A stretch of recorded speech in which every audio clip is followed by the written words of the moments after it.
Est-ce qu'il vous arrive de manquer de confiance en vous? Bienvenue au club, vous êtes un être humain. Ça ne veut pas dire qu'on ne peut rien faire, mais il faut se libérer de 5 croyances qui nous empêchent complètement d'avoir confiance en nous. Première croyance, il y aurait des êtres humains qui auraient confiance en eux et d'autres pas. Ça, c'est vraiment complètement absurde. Même le plus grand joueur de tennis, il y a des moments, il va douter, il va se mettre en question, et c'est même nécessaire pour qu'il développe la confiance. C'est parce qu'il va, à un moment, mettre en question son jeu, qu'il va se poser des questions et aller plus loin.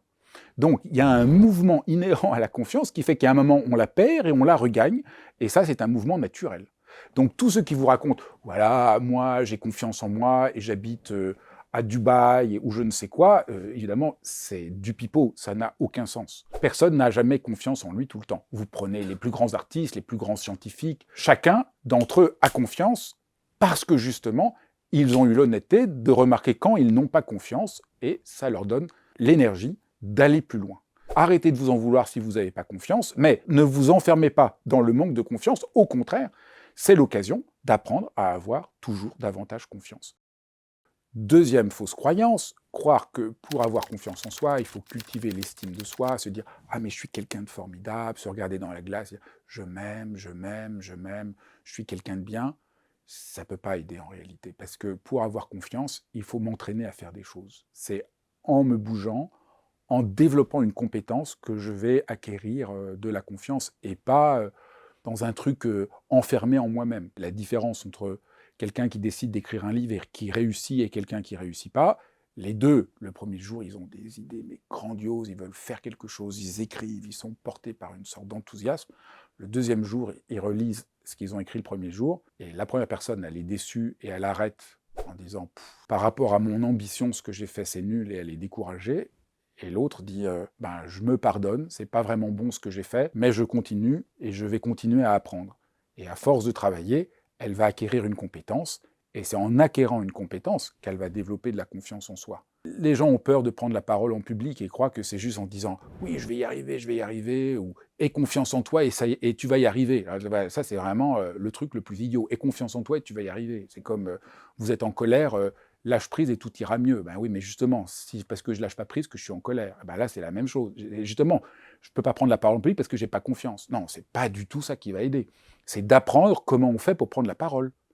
Et il y a des techniques, et il y a un savoir-faire, et il y a un entraînement. Et c'est en m'entraînant que peu à peu, je développe une compétence et que j'ai confiance. Personne n'a réussi à être un grand musicien ou un grand sportif sans travailler comme un dingue. Et c'est ça qui donne la confiance. Voilà, moi, je vous parle dans cette vidéo, ben, c'est sûr que il y a 15 ans, parler en public, parler devant une caméra, j'aurais pas su faire. C'est quelque chose que j'ai appris, et donc j'ai confiance parce que j'ai appris. Et ça, c'est quelque chose qui n'est pas assez montré et expliqué. La troisième fausse croyance, c'est qu'il faut se forcer pour avoir confiance à faire les choses. Il faut devenir la meilleure version de soi-même. Qu'au fond, il faut se pousser, se forcer pour réussir à faire des choses. Ça semble paradoxal avec ce que j'ai dit tout à l'heure. Eh bien, pas du tout. Parce que, bien sûr, il y a un travail à faire pour développer de la compétence, mais si ce travail est fait avec de l'agression, de la violence contre soi, ça ne vous donnera pas confiance. Et ça, c'est quelque chose aussi qui n'est pas du tout vu.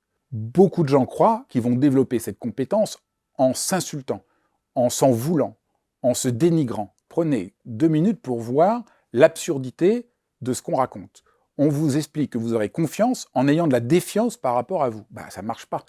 Donc bien sûr, vous pouvez vous forcer à devenir la meilleure version de vous-même et vous forcer à faire ceci et à faire cela, mais ça ne vous donnera pas confiance parce que, à la base, vous êtes coupé de vous-même, vous êtes maltraité. On ne voit pas que la confiance repose sur une capacité profonde de rencontrer l'être que l'on est, de sentir qu'on est à sa place, sans condition, de se donner le droit d'être un être humain sans condition. Et donc, un exercice très simple que nous avons à faire pour avoir confiance, c'est sentir, là, sans raison, qu'on a le droit d'être là où nous sommes. C'est au principe de la Déclaration universelle des droits de l'homme, c'est tout être humain est digne en tant qu'il est un être humain. Et se donner le droit d'être, sentir qu'on a une place sur cette terre, sentir que l'on compte, sentir qu'on est aimé. Alors pour certains, ils vont se sentir aimés par Dieu, certains, ils vont se sentir aimés par l'univers, peu importe. Mais il y a quelque chose qui fait qu'on se sent sans raison, sans condition, autorisé à être. Et ça, c'est fondamental pour avoir confiance. Ça ne veut pas dire qu'à partir de là, on n'a pas à développer de la compétence, à se mettre en action, à se mettre en mouvement, mais on se met en action à partir de la confiance, pour cultiver la confiance, et pas dans cette attitude de violence qui, en réalité, nous plombe. Parce qu'à force de nous maltraiter, on finit par douter de soi, être rongé de l'intérieur, et ça finit par nous détruire profondément. Quatrième fausse croyance, la confiance est un état qu'on peut avoir ou pas avoir, pas du tout. La confiance est un dynamisme qu'on a sans cesse à cultiver. On croit que quand j'aurai confiance, je pourrai faire les choses. Non, c'est en faisant les choses que peu à peu, je gagne en confiance.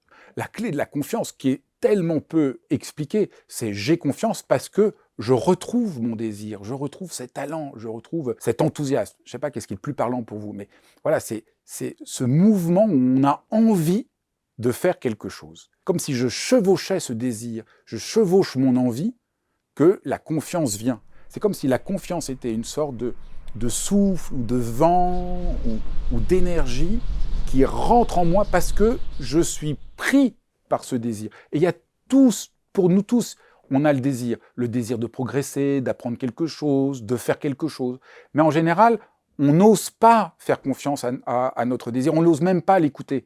Donc, vous verrez plus tard où ça vous emmène, mais écoutez ce désir, chevauchez-le. Et ça, c'est vraiment une pratique, mais que vous pouvez tous faire. Prendre quelques secondes, quelques minutes, mais qu'est-ce que j'ai envie de faire au fond de moi? Qu'est-ce qui m'anime? De vraiment ouvrir l'espace pour ça. Voilà, moi je suis devenu écrivain, j'avais aucun don pour écrire. J'étais mauvais à l'école et tout, mais j'avais envie de dire quelque chose. Et donc, j'ai écouté ce désir encore et c'est ça qui m'a conduit à écrire, parce que ce désir était, je l'ai laissé me brûler. Et ce qui est tout à fait frappant, c'est que ce désir profond, cet talent, il nous rend vivants, on sent qu'on vibre quand on l'éprouve. Et la confiance, elle est intrinsèquement liée au désir. Et vous voyez, pas au fait de se maltraiter en se donnant des injonctions qu'on doit faire ça, qui ne marchent pas du tout, parce que c'est violent. Tandis que le désir, c'est une énergie qui nous met en avant, mais qui vient de cette confiance primordiale en soi-même que je vous ai exposé précédemment. J'aurais tellement d'autres choses à dire sur la confiance, parce que c'est un sujet vraiment crucial, et les clés pour développer de la confiance en soi sont très nombreuses. Mais si vous avez déjà des questions à me poser, surtout, n'hésitez pas, je les lirai avec beaucoup d'attention, d'autant plus que le 25 novembre à 21h, je ferai une conférence en ligne gratuite, vous pouvez vous y inscrire, et vos questions me permettront de construire cette conférence en ligne. Merci d'avoir regardé cette vidéo.